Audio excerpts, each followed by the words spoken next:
to The Truth in This Art. I am your host, Rob Lee, and today I am thrilled to welcome a versatile artist with a passion for urban graffiti street art. He discovered the transformational power of art while studying at the University of Rhode Island and has since dedicated himself to exploring various forms of art while incorporating a touch of that street style. Please welcome Frankie Gautier. Welcome to the podcast. Thank you for having me. I really appreciate the opportunity to come on here and talk it up with you guys. Yeah, I love the sort of Northeast, East Coast accent that I'm hearing. So shout out to you. So I want to start off by, asking sort of that introductory, that sort of origin question. And we had a chance to talk really briefly before we got started that, as you matured, from your earlier times, you go from Frankie to Francis. So stepping back into sort of the Frankie land, if you will, tell me about some of the origins, some of the things you were into early on creatively. Like, what kind of art were you into? What kind of creative things were you into growing up? So really, I was interested since I can remember. Graffiti art was just really caught my eye. I was truly compelled to it from the time I could remember. Yeah. I recall early on that whenever I would go out with, say, my family or whoever the case may be, I would try to memorize certain graffiti that I'd see on particular areas that we'd pass by to and from home on a consistent basis, because ultimately I'd get home and I'd do a little bit of trying to emulate what I could remember seeing until I could get it almost exactly alike. I'm talking 6, 7, 8 years old or so. So really, that's really where it started for me. I was really attracted to the whole subculture of the graffiti art. So having sort of that attraction to street art, that graffiti. So ultimately, as you go to what your current practice is, describe your current practice and how some of that early influence and early interest is baked into your work now. Yeah. So I really, I guess for my current process, more like I'm very, I don't want to say impulsive, but a lot of times when I create, most of my art is not really a plan to it, or maybe there's just a rough plan to it. Yeah. So it just may be how I'm feeling that particular day, that particular week, or particular emotion, or maybe some music that I'm listening to, because I'm just huge into all genres of music that usually have some sort of influence of how I'm feeling that day. And, I just really try to keep an urban feel, but also I've always been into very abstract type art. So I try to just marry it all together the best way that my vision of of growing up and just seeing the urban arts as far as even just with hip hop music and being into the underground scene back in the day, and just kind of and to try to bring it all together. So I see New York, I see Rhode Island. Tell me about sort of the education of how those things come together, because that's a piece of this puzzle that we're forming that's been left out so far. So talk about that a little bit. Oh, so yeah. So, I mean, the interesting thing with me is that, so I'll start by saying this. So when I was in high school, and I live in outside in Providence. I got arrested as a senior in high school for writing graffiti. They came to my house, the cops, and they said, your name's all over, somehow they found out, long story short. But I was offered I was playing basketball as a senior, and I was offered a couple of scholarships to go and play basketball. And my basketball coach and them said, listen, what are you doing? You can't be going around writing your name on the walls and all this craziness. You're going to lose your opportunity to go to school and play ball. So I ultimately ended up going to school at University of Maine. Yeah. After I played JUCO here. And when I was done playing ball, I spent a lot of time in New York, and I have family in New York. And, we're about a 2-hour, 15-minute drive from the city.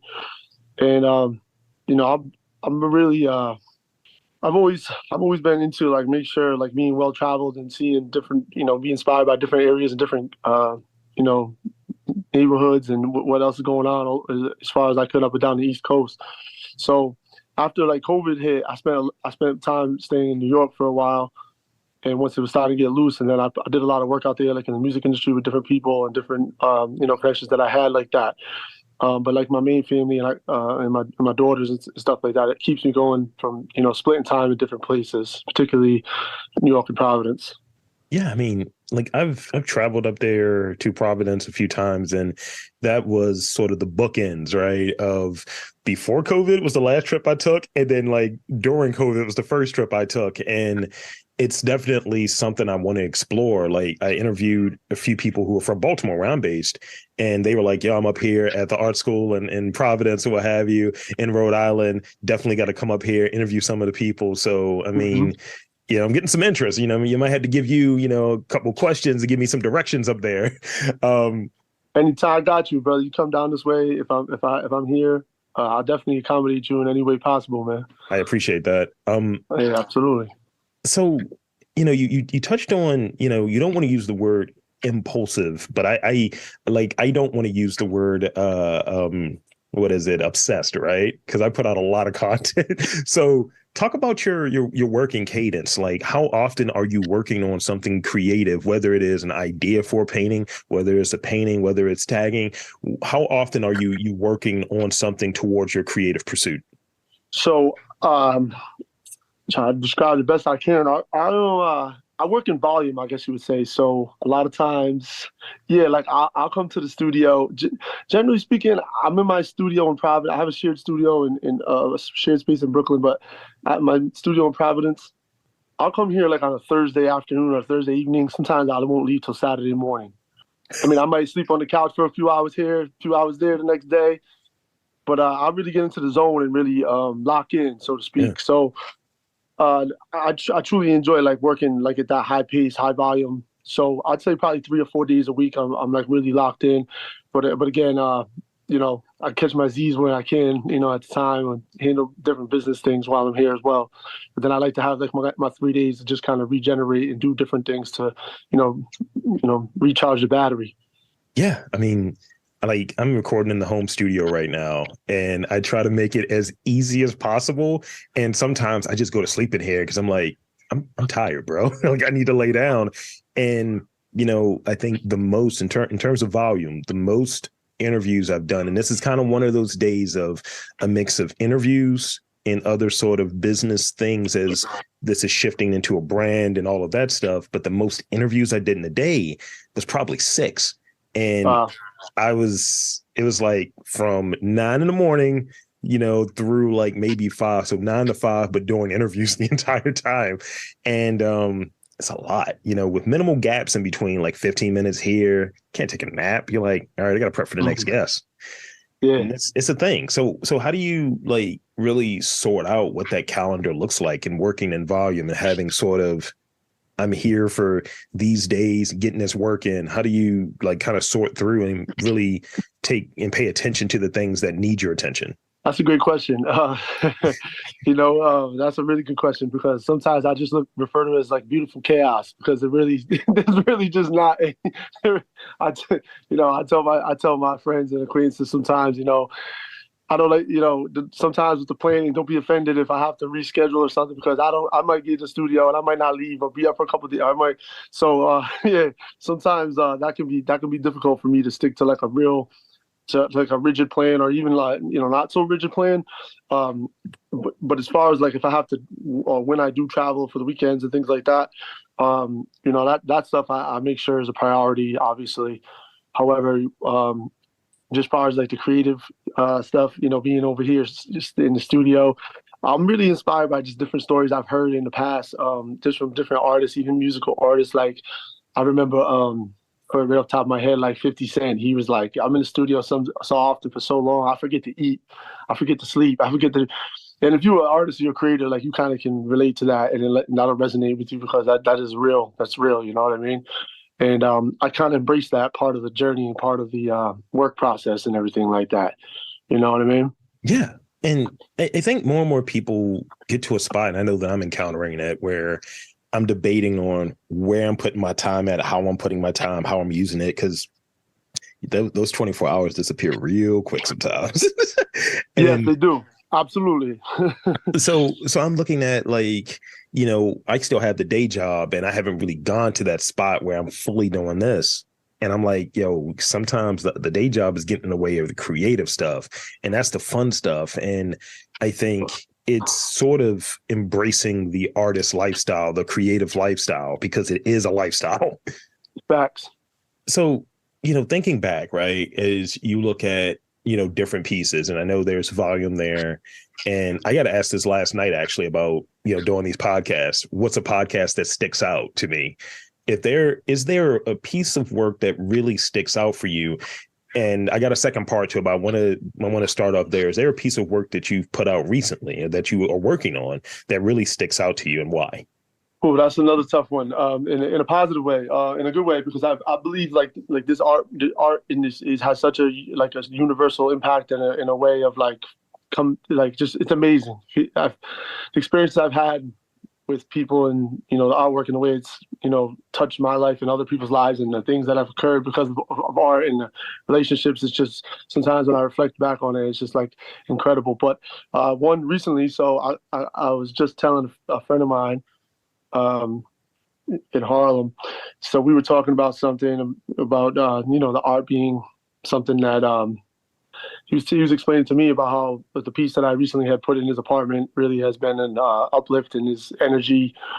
So he was really, he was excited. We were talking about it on FaceTime, and I said, "You're not going to believe this story here," because it kind of related to what he was saying. And he says, "What happened?" I said, "When I came back to Providence from Harlem last weekend, I said I was at the gas station over there near where I stay, and the lady who I frequent in there, she said, so how was New York this weekend, and how was that, this and the third."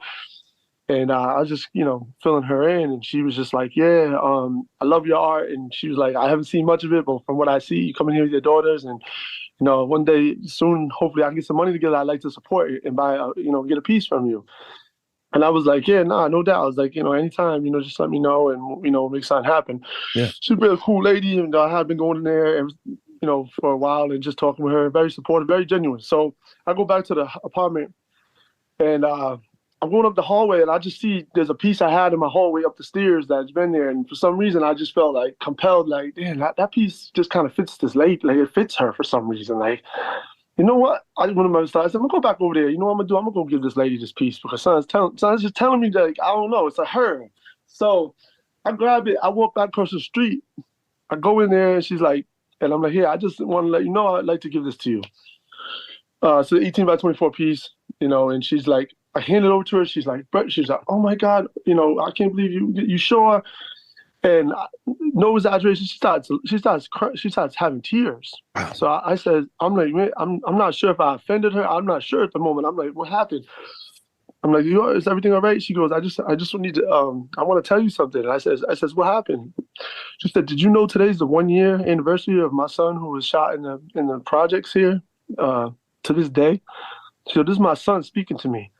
I said, "Excuse me?" I said, "Are you being honest?" She said, "Yes." That's why she crying. My hair's standing up my arms, and I'm like, of course I had no idea. Right. But at the time, I'm like, wow, like this is how powerful this pieces of work can be for people. It strikes a chord, and I mean, just imagine the odds that I brought that over there on the day of the 12-month anniversary of the thing, and I was just like, I went home and I said to myself, "Man, I feel great," but at the same time, I feel kind of, I felt kind of, a bit emotional, sympathetic, or empathetic rather, because what a touching day, an emotional day for her, and for that to occur, man, it makes me like, man, this artwork is just really it's crazy. Thank you So for sharing that that. piece there, man, for me was just like, it was dope. You know what I mean?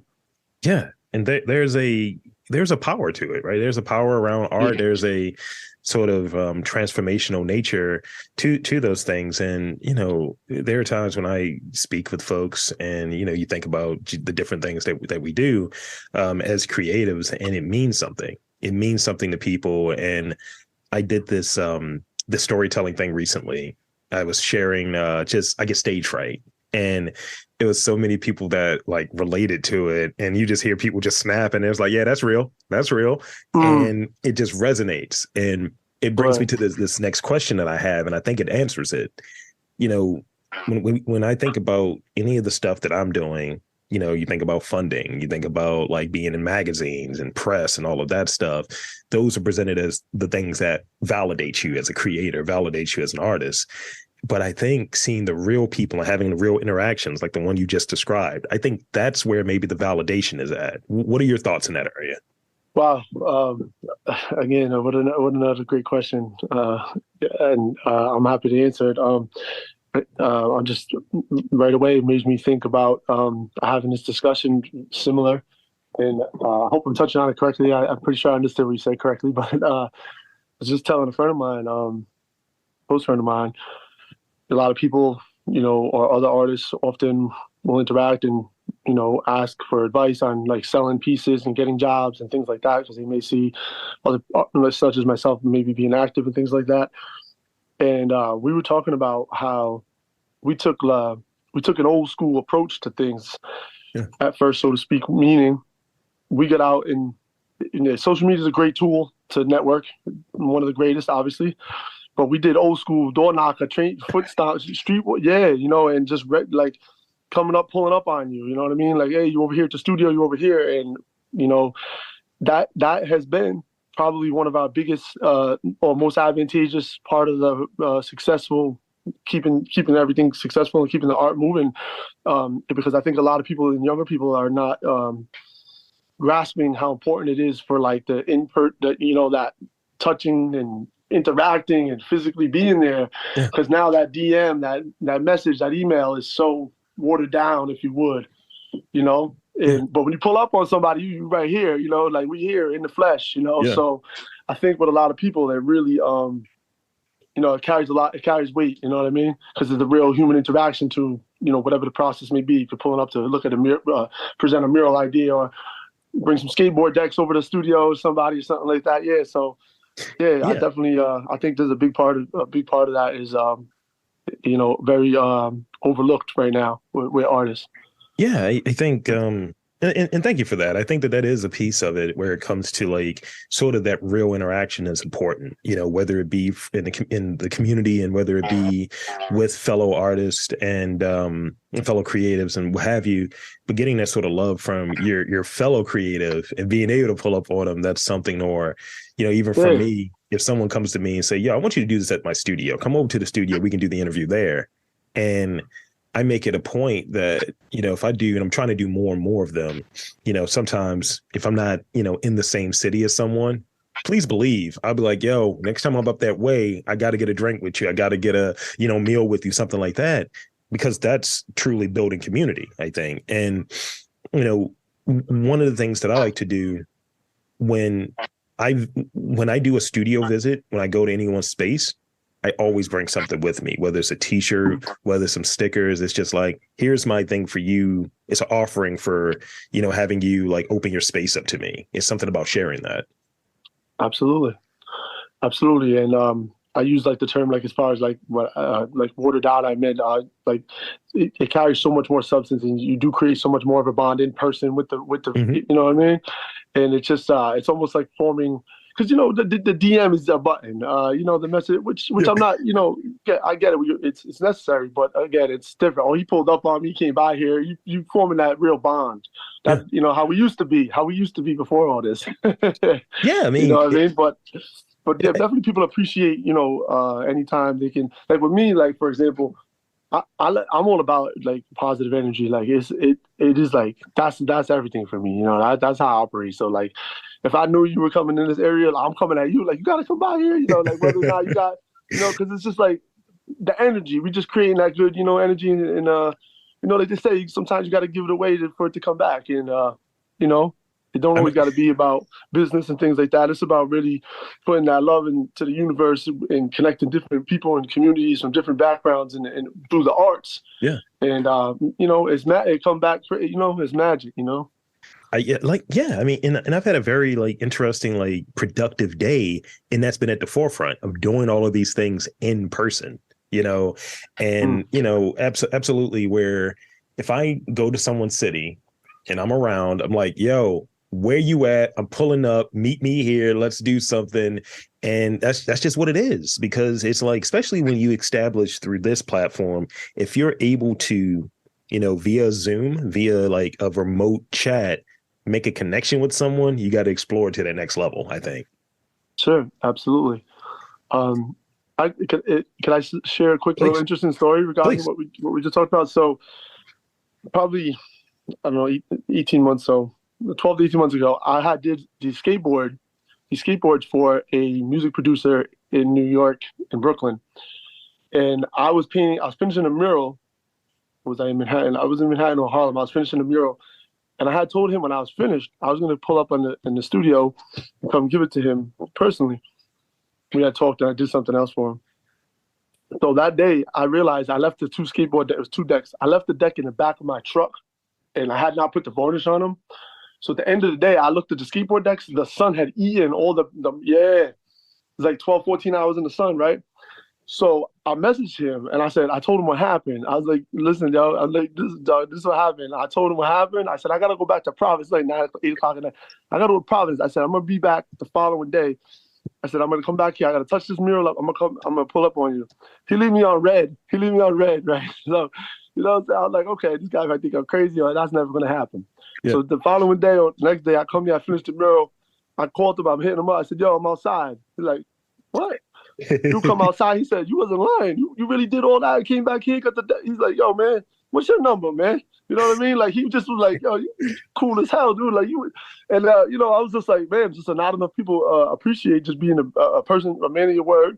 And, you know, wanting to pull up on people and build that, like we just talked about. So I just felt like I just shared that story. And we cool to this day. And, yeah, shout out Static Selector, man. Nice. Yeah. Right. I know him. All right, cool. Yeah, good dude, solid. I will say, like, even on that, you know, there's instances, and no shade, but there's some instances where, you know, if I have folks on, I try to, when the opportunity presents itself, hey, let's work together. You know, could you do this for me? Could you do this painting for me? Could you do this thing for me? Could you, and it's always budgeted out. You know, I'm trying to pay folk or what have you to do stuff. And, you know, there are a few instances where I'll interview someone and it's like, oh yeah, we connected and so on. You know what? I like your work. Let me buy something from you. And then I'll pay. And then I'm still waiting. And it's a very weird dynamic, and not like a month, not like 2 months, like 6 or 8. And I'm just kind of chalking it up to the game. And it's just like, yo, you got to do that differently. You know, and I've even been in the person's city. So it's like, yo, there's ample opportunity to kind of sort that through. So it's just charging it to the game. But going back to the story you presented of like, yo, I'm pulling up and I got your thing for you. Like, that is the real thing. People will remember that. Like, oh, that's what Francis do. You know what I mean?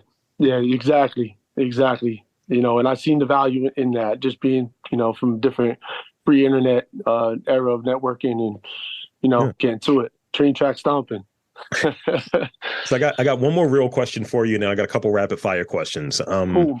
So the last real question goes like this. I'm very intrigued by this concept of home. You know, they say home is where the heart is and all of that stuff. And, you know, we always carry home wherever we go. You know, so I'm from Baltimore. I go to other cities, Philadelphia, New Orleans, Providence, you know, and I'm like, yeah, I'm a Baltimore guy and I'm very about that there. So how do you share and carry your sense of home with you when you travel to new places, whether to work, whether to connect with people? How do you bring, you know, wherever you call home with you? Wow. Hey, you great questions. Yeah, that's actually my daughters, they live in New Orleans at the current moment as well. So I'm up and down the East Coast, but yeah, that's a great question. Truthfully, wow. Let me think about that one for a quick second. Constantly trying to explain to people that Rhode Island is not part of New York. That's one. People when I've been in New York for my stays that I live half my time in Providence and they still just don't hear me. They just ask me what part of the city I live in. They just don't want to hear that part of it. They just ignore that part. Man, what kind of man? Yeah, that's a great question. I'm gonna have to think about that one. I'm gonna have to think about that one and get back to you, man. No, I appreciate it, and I like. But I like the way you first answered. It's like, man, it's not part of New York. Yeah, that's real, bro. I mean, I will say when I go up there, like, you know, it's very, you know, like I said, recently I was in New Orleans and that spot has sort of this hospitality that's just baked in. It's very hospitable down there. It's a different way, but it's similar but very different. But it's similar in that hospitality is a part of the economy in Rhode Island. There's so many different like institutes. There's so many different colleges that are there, cooking institutes. And I noticed that that's a thing in those stays I've had up there. I've stayed at a graduate, and definitely I check out the museums and all of that stuff and just do sort of a walking tour. And I'm like, yo, that's an institute. They're cooking in there. It's like, yo, food's going to slap, so maybe carrying part of that. Like, I know what good service looks like. I know what this is.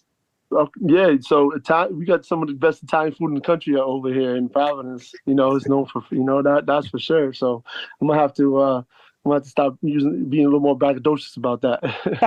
That's one thing people might be compelled to. I love it.